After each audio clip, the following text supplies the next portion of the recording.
Indonesia atau bisa disebut dengan Negara Kesatuan Republik Indonesia. Selain itu, Indonesia memiliki nama alternatif yaitu Nusantara.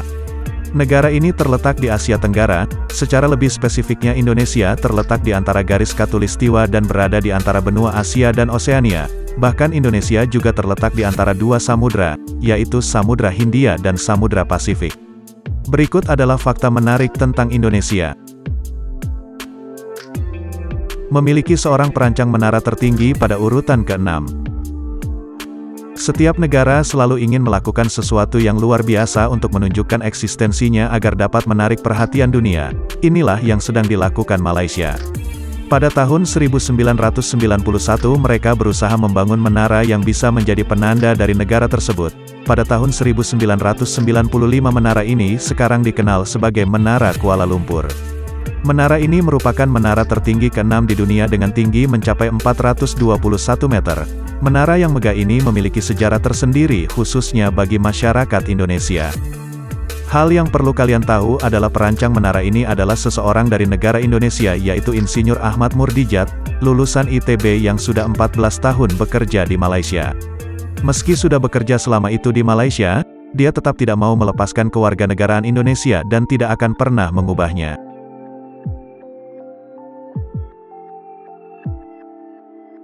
Negara yang keluar dan masuk di PBB. Perserikatan Bangsa-Bangsa adalah organisasi global yang bertujuan untuk mencegah konflik antara negara-negara di dunia, dan untuk secara tegas menghadapi negara besar agar tidak melakukan aksi militernya terhadap negara kecil. Perserikatan Bangsa-Bangsa yang menggantikan peran Liga Bangsa-Bangsa memiliki tugas yang sulit untuk menyatukan negara-negara yang bertikai ketika pertama kali didirikan.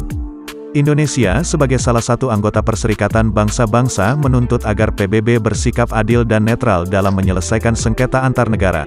Presiden Soekarno yang mewakili Indonesia saat itu merasa tidak diterima. Hal ini menunjukkan bahwa usulan Soekarno untuk memindahkan markas besar PBB ke daerah non-blok untuk mencegah campur tangan negara adidaya ditolak.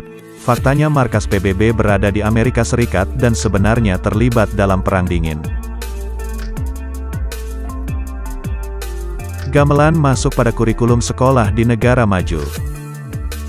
Gamelan merupakan seni budaya yang ada di Indonesia. Budaya ini berkembang di beberapa bagian Nusantara, yaitu Jawa, Sunda, Bali dan Lombok.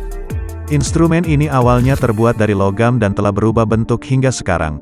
Percaya atau tidak, gamelan ini berkembang tidak hanya di Indonesia tetapi juga di beberapa negara maju lainnya seperti Singapura, Amerika Serikat, Jepang, bahkan sampai ke Selandia Baru. Di Singapura gamelan dan keroncong telah menjadi bagian dari kurikulum mereka. Saat ini gamelan wajib untuk dipelajari hampir di setiap sekolah dasar di Singapura. Bahkan hampir seluruh wilayah di Singapura terdapat alat musik asal Indonesia ini. Indonesia menjadi salah satu destinasi wisata yang paling banyak dikunjungi turis domestik maupun mancanegara. Keanekaragaman alam dan pesona pariwisata yang dimiliki Indonesia dari Sabang sampai Merauke menjadi daya tarik wisatawan. Terdapat patung Jenderal Sudirman di Kementerian Pertahanan Jepang. Sebagai warga negara Indonesia, maka kalian harus bangga pada diri sendiri. Hal ini dikarenakan patung Jenderal Sudirman pahlawan kebanggaan Indonesia, dan kini berdiri di depan Kementerian Pertahanan Tokyo, Jepang. Patung Jenderal Sudirman setinggi 4 meter ini merupakan satu-satunya patung pahlawan asing yang dipamerkan di Jepang. Hal ini tentu merupakan suatu kehormatan dan keistimewaan bagi Indonesia. Patung ini diresmikan pada tanggal 14 Januari tahun 2011. Patung ini merupakan hadiah dari Kementerian Pertahanan RI kepada Kementerian Pertahanan Jepang. Setelah diselidiki, patung itu didirikan untuk menghormati Jenderal Sudirman, seorang tokoh penting dalam sejarah Indonesia dan Jepang. Dalam sejarahnya, Jenderal Sudirman pernah bergabung dengan Pembela Tanah Air atau PETA, yaitu sebuah organisasi yang dibentuk oleh Jepang. Indonesia pernah memproduksi seragam militer NATO. Indonesia adalah negara yang kaya akan sumber daya alam. Hal ini telah diakui secara internasional. Namun sayangnya sumber daya manusianya belum dimanfaatkan secara maksimal. Perusahaan PT Sritex Tekstil Solo yang bergerak pada bidang tekstil mampu menjadi produsen pakaian militer terkemuka. Tidak hanya seragam militer nasional seperti Tentara Nasional Indonesia, tetapi juga seragam militer dunia internasional seperti North Atlantic Treaty Organization atau NATO.